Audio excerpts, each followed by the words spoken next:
नमस्कार, स्वागत है आपका धर्म तत्व चैनल में। आज हम बात करेंगे गरबा नृत्य के इतिहास, उससे जुड़ी परंपराओं और पौराणिक कथाओं के बारे में। गरबा केवल एक लोक नृत्य नहीं है, बल्कि गुजरात की प्राचीन सांस्कृतिक और धार्मिक धरोहर है। इसका इतिहास हजारों वर्ष पुराना है। गरबा शब्द संस्कृत के गर्भ से निकला है, जिसका अर्थ है जीवन और सृजन। प्राचीन समय में देवी शक्ति की पूजा गरब दीप के रूप में की जाती थी। मिट्टी के पात्र में जलता हुआ दीपक जीवन और सृष्टि का प्रतीक माना जाता था। यही परंपरा आगे चलकर गरबा के रूप में विकसित हुई। नवरात्रि के समय गरबा का विशेष महत्व होता है। इस दौरान माता शक्ति की आराधना की जाती है। दीपक को बीच में रखकर स्त्रियां और पुरुष वृत्ताकार घूमते हुए नृत्य करते हैं। यह वृत्त जीवन चक्र का प्रतीक है, जन्म, मृत्यु और पुनर्जन्म।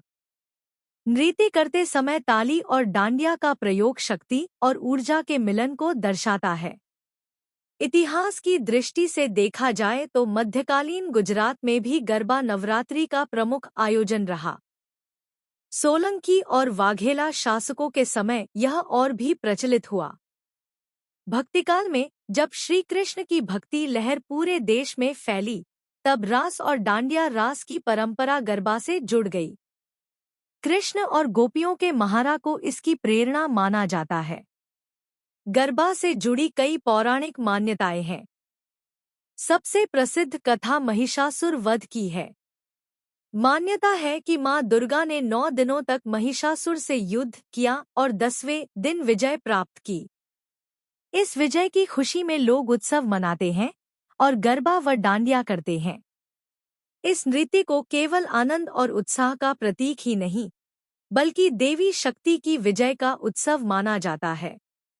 एक अन्य मान्यता के अनुसार गरबा का दीपक गर्भस्थ शिशु का प्रतीक है। जिस प्रकार गर्भ में जीवन पलता है, उसी प्रकार यह दीप जीवन और सृष्टि की निरंतरता को दर्शाता है। यही कारण है कि इसे गरब दीप कहा जाता है और इससे ही गरबा शब्द की उत्पत्ति हुई। कृष्ण कथा के साथ भी गरबा को जोड़ा जाता है। कहा जाता है कि जब श्री कृष्ण वृंदावन में गोपियों के साथ नृत्य करते थे, तो वृत्ताकार महारा रचाते थे। यह नृत्य दिव्य प्रेम और आत्मा के ईश्वर से मिलन का प्रतीक था। यही शैली आगे चलकर गुजरात के गरबा और डांडिया में दिखाई देने लगी। आध्यात्मिक दृष्टि से गरबा का वृत्ताकार रूप ब्रह्मांड की गति और ऊर्जा का प्रतीक है।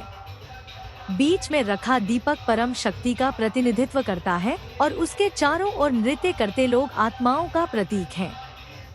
इस प्रकार यह नृत्य हमें याद दिलाता है कि हम सब ईश्वर की शक्ति के चारों ओर घूमते हुए उसी का हिस्सा हैं। समय के साथ गरबा ने सामाजिक रूप भी लिया। स्वतंत्रता आंदोलन के दौरान इसे सामाजिक एकता का प्रतीक माना गया।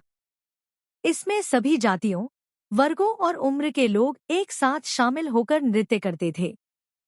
यही कारण है कि आज भी गरबा केवल धार्मिक अनुष्ठान नहीं, बल्कि सामाजिक समरसता का उत्सव भी है। आज गरबा नवरात्रि में ही नहीं, बल्कि दुनिया के कई देशों में भी बड़े पैमाने पर आयोजित किया जाता है। अमेरिका, कनाडा, यूके और कई देशों में बसे भारतीय समुदाय इसे पूरे उत्साह के साथ मनाते हैं। गरबा अब वैश्विक पहचान बना चुका है। गरबा हमें यह भी सिखाता है कि जीवन का असली आनंद भक्ति और सामूहिकता में है। जब सैकड़ों लोग एक साथ तालियों और डांडिया की लय पर नृत्य करते हैं, तो वह केवल उत्सव नहीं होता, बल्कि शक्ति और भक्ति का अद्भुत संगम होता है। इस प्रकार गरबा एक साधारण नृत्य नहीं, बल्कि एक आध्यात्मिक यात्रा है। इसमें आनंद भी है, भक्ति भी है और जीवन की गहरी सीख भी छिपी है। यही कारण है कि हजारों वर्षों बाद भी इसकी परंपरा आज भी जीवंत है और आने वाली पीढ़ियां भी इसे पूरे उत्साह के साथ निभाती रहेंगी। अगर आपको यह जानकारी अच्छी लगी हो तो हमारे चैनल धर्म तत्व को सब्सक्राइब करें और बेल आइकन दबाना न भूलें, ताकि ऐसी ही धार्मिक और सांस्कृतिक जानकारियां आप तक सबसे पहले पहुंचती रहें। जय माता दी।